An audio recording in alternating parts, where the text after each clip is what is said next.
Salvete, Discipuli. Alright, AP boys, here it comes. Here's our new vocab list for our 10 and 10. Liber libri, masculine, book. Lex legis, feminine, law. Legio legionis, feminine, legion. Then we've got a few verbs. Lego, legor, legi, lectum, which can mean read or choose. Ligo, ligar, ligavi, ligatum, which means bind. We get the word ligament from this. Libero, liberare, liberari, liberatum, which means to free. Alright, now we're going to focus on gerunds and gerundives. Remember, gerunds and gerundives have the ND in them, and then they have first or second declension endings. If you have odd plus a gerund, or odd plus a gerundive and a noun, it's expressing purpose. And you can translate this for the purpose of verbing the noun. Alright, for the purpose of eating the food, for example.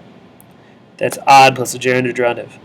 If you have causa or gratia plus a gerund or a gerundive and a noun, this is also sort of vaguely expressing purpose. We usually translate this for the sake of. So for the sake of verbing the noun, for the sake of eating the food.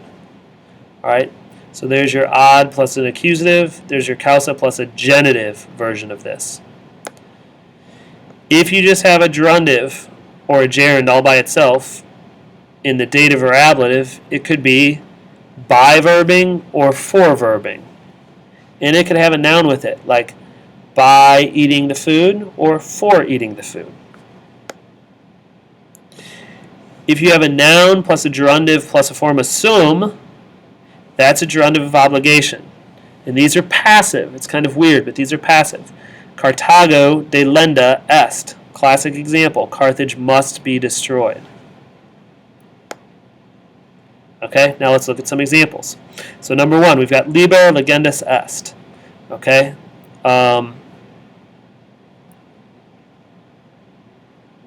What I realize here is we've got the ND, which makes it gerund or gerundive.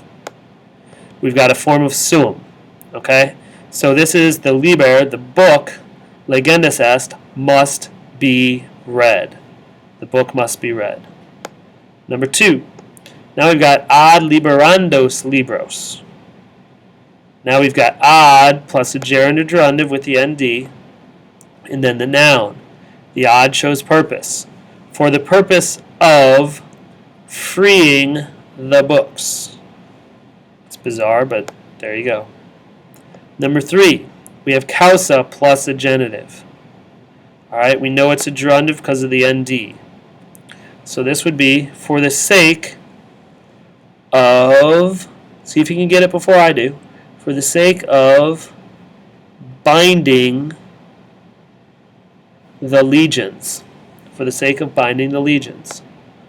Number four, I've thrown you a curveball, and this is fair game for tomorrow. Lex legata est. There is no ND. Alright, I don't want you to confuse 1 and number 4.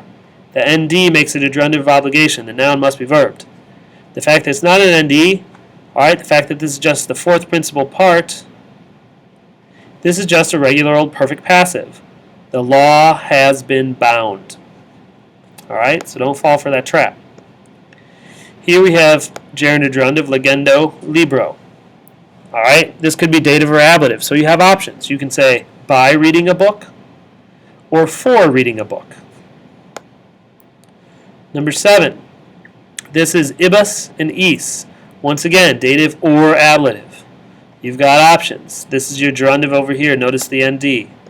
So this would be by freeing the legions or for freeing the legions.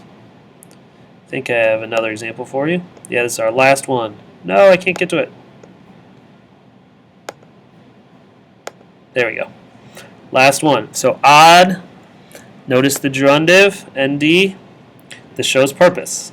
For the purpose of legendas leges. For the purpose of reading the laws. Alright. So, we're going to get a type of 10 and 10 on this tomorrow. I don't even know all the rules yet, but I just want you to be able to handle these constructions. And I want you to know this vocab. I will put this vocab list on there, but I will remove the English from it. And I might switch the order around a little bit just to keep you on your toes. You will not get this business in here.